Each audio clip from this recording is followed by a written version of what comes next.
So good things or garbage? Garbage's Shirley Manson had an absolute ball at Good Things over the weekend, going all Charles Manson on the festival spirit. Welcome everyone, Brendan the Blind Guy here, and welcome to episode 1 of the Boombox. God, just give me that! Boom, boom, boom! Just give me that! Boom, boom! Just give me. So fans of Garbage know that Shirley Manson doesn't like streaming platforms or social media. Fair enough, when streaming services like Spotify don't exactly pay well for the artist. But on the other hand, it is really great for emerging artists and artists all around the world to actually get their music out and get it to their fans. So I guess you got to take the good with the bad. But I guess the issue isn't at the consumers. So when she came out on stage at the first Good Things Festival in Victoria and noticed a guy in the audience with a beach ball, I mean, how many festivals and concerts do we know of where people are throwing beach balls around in the crowd? Like, come on. She decides to stop the show and target that guy and absolutely rip into him, calling him like an F-wit child and everything, you know, bouncing around the beach balls, ripping artists off, streaming on Spotify, and then proceeds to threaten him, saying that maybe her guards or the festival security will go in there and rough him up. Like, that's just unacceptable. Face. Oh, you're getting rid of the balloon now? Yeah, you big fucking dudes. Wow, oh my god, you're so cool. It's just so fucking outrageously cool. I can't get over it. Wow. It's disrespectful, and musicians have had enough. And we're fed up of not getting fucking paid properly. And fed up of having to play for douchebags like you. You're a fucking middle-aged man in a fucking ridiculous hat. And you're a fucking fuckface. And I literally want to fucking ask people to punch you in the fucking face. But you know what? I'm a lady, so I won't. But if truly, I would love to send my crew over to fucking mess you up. But you know what? I won't, because I pity you, because you're a small man.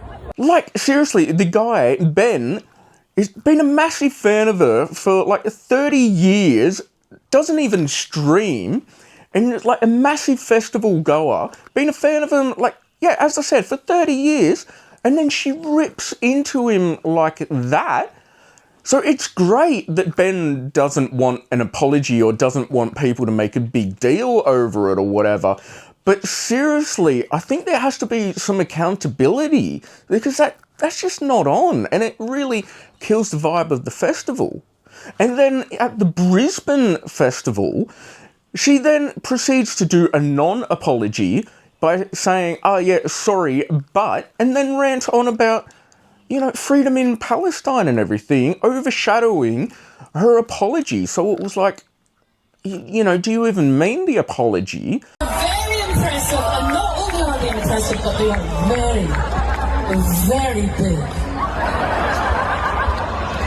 So the only thing that kind of shocks me a little is that there's been more fuss made about me offending beach balls than there has about 20,000 Palestinian kids. I would just like to remind you all what actually is important in this life. And maybe a beach ball brings you joy, and for that I apologise. If I upset you about your blessed beach balls, I humbly apologise. And then when a reporter tried to ask her at an airport or something, so are we going to get an apology or do you stick by your words? She just kept walking and gave the reporter the finger. And of course, at the Brisbane Good Things Festival, pictures show that the sea of the standing audience was just full of beach balls, and people had written messages on them for Shirley, rightly so. Looking forward to this weekend, Garbage will be playing at the Sydney Sideshow at the iconic Sydney Opera House Concert Hall on Sunday. So I don't think there will be any beach balls in there, but it will be interesting to see what the fans' reactions are like, if there are even any fans left, I suppose.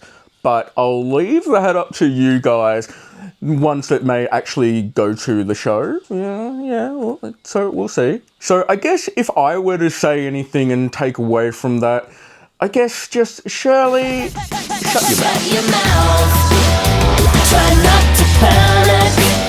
So, with Good Things Festival, I had a mate that went, and so we all know that food and drinks at festivals are just enormously expensive. We all know that. So, like, I would expect, like, for a cheap and nasty burger and chips, paying like $30 or whatever, which, yeah, you know, you're willing to cop that, or, you know, $5 or $8 for a little cup of chips.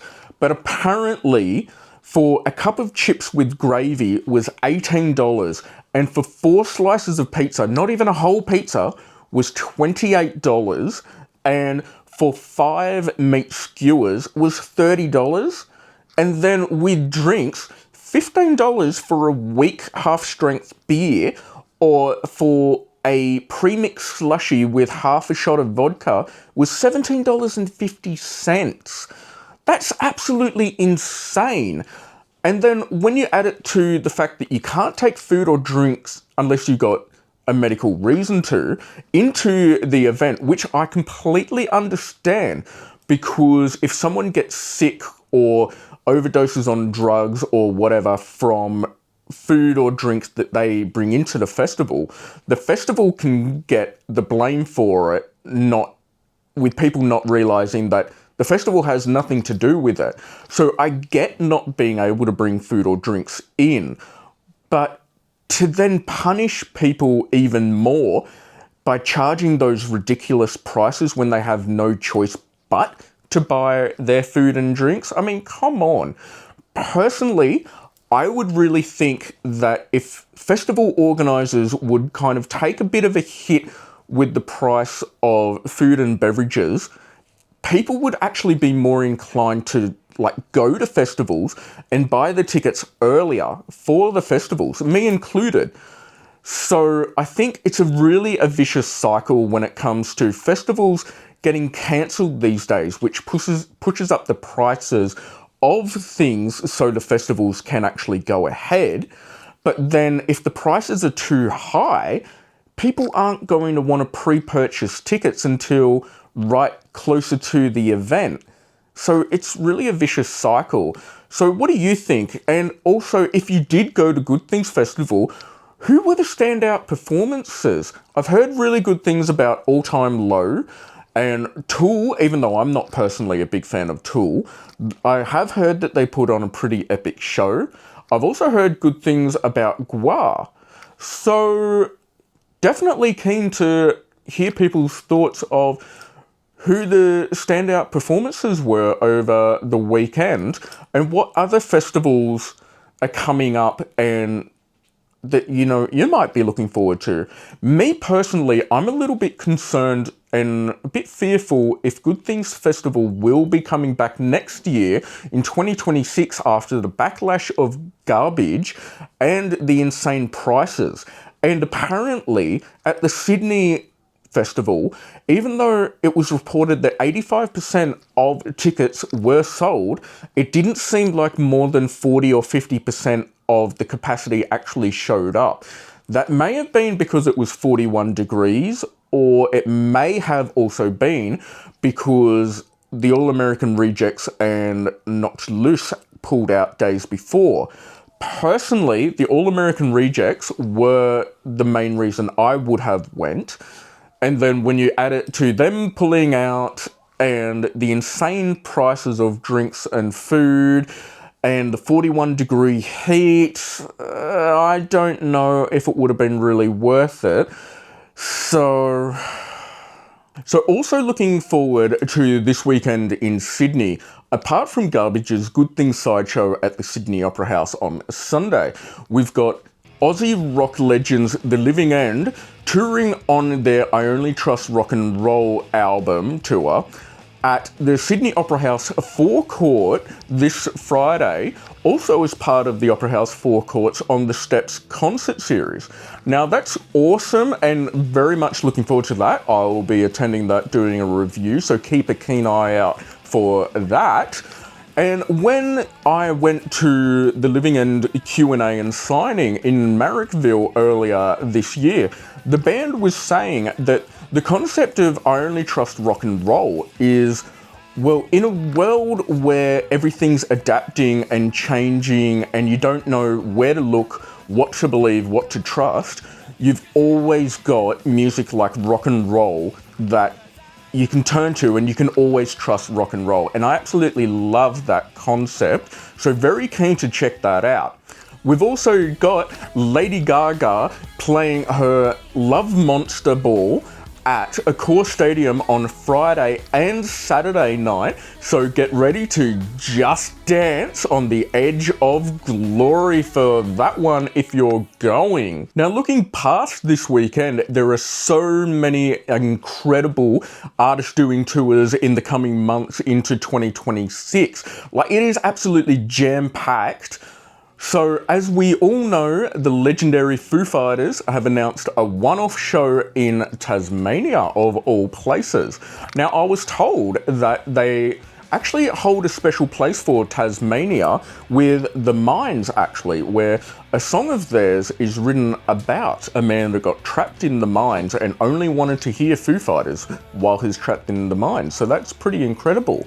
So even though the band have all but confirmed no other shows while they're in the country, hence the term one-off, but knowing from experience from concerts like this, including when Foo Fighters did a one-off show in Victoria in 2022, and so when Coldplay did their one-off show in Perth in also 2022, and The Offspring one-off show in Victoria late last year, they always use these shows to announce a proper Australian tour at that show or shortly after. So even though this Tasmania show has sold out, I'm sure fans, me included, will see an announcement of a full Australian tour yet to come very soon, so don't panic. Looking forward to other amazing tours coming up. Local legend Ella Hooper of Killing Heidi is actually releasing another solo album and will be touring on that early next year. So you can head to the What's On page on the Kenai for Concerts website for all of those details. As well as that, we've got a pretty epic rock tour of two massive rock heavyweights, A Day to Remember and Papa Roach, for the big rock tour coming out for a co-headline, which that's going to be a pretty insane show. We've also got Electric Callboy in September next year, which I'm quite looking forward to that. Although sadly, we would have all seen that Park Waves, which was going to feature the headlining organising band Parkway Drive and plus the Amity Affliction and North Lane, sadly that has been cancelled, and which adds to, you know, the growing list of festivals cancelled. So apart from Ella Hooper and the big rock tour with A Day to Remember and Papa Roach and Electric Callboy, we've got my all-time favourite band Linkin Park featuring new vocalist Emily Clark. So that will be pretty incredible. That's in March next year. We've also got Good Charlotte, which is supported by Yellow Card and Kiss Chasey, and ticket prices are actually surprisingly cheap for that tour. So we've also got One Republic, which I'm honestly really looking forward to, the Lumineers, but wait, there's more. We've got Ed Sheeran doing a massive stadium run in February and March, I'm pretty sure. So, you know, we all know that's going to be a massive hit. He always puts on an epic show. We've also got Hilltop Hoods. So, again, we all know and love Hilltop Hoods and their concerts. We've also got Italian gothic metal giants Lacuna Coil, which I'm thoroughly looking forward to. Sadly, though, they do clash with Ed Sheeran for their Sydney show, so we'll see how that goes. We've also got Head PE with special guests Nonpoint coming up, which that's pretty amazing as well as Of Mice and Men. So much to look forward to in 2026, just around the corner. Again, head to the What's On page on the Keen Eye for Concerts website for all tours and the details. Okay, and to wrap things up, so tomorrow morning I am due to be catching up with Jared from Head PE. Now, the last time I caught up with him in 2019, he was absolutely amazing to chat to, a real fun, and like, it was bonkers some of the stuff he said. So I can't wait to chat to him. So definitely keep a keen eye out for that. And until next time, thanks for watching or listening. God, just give me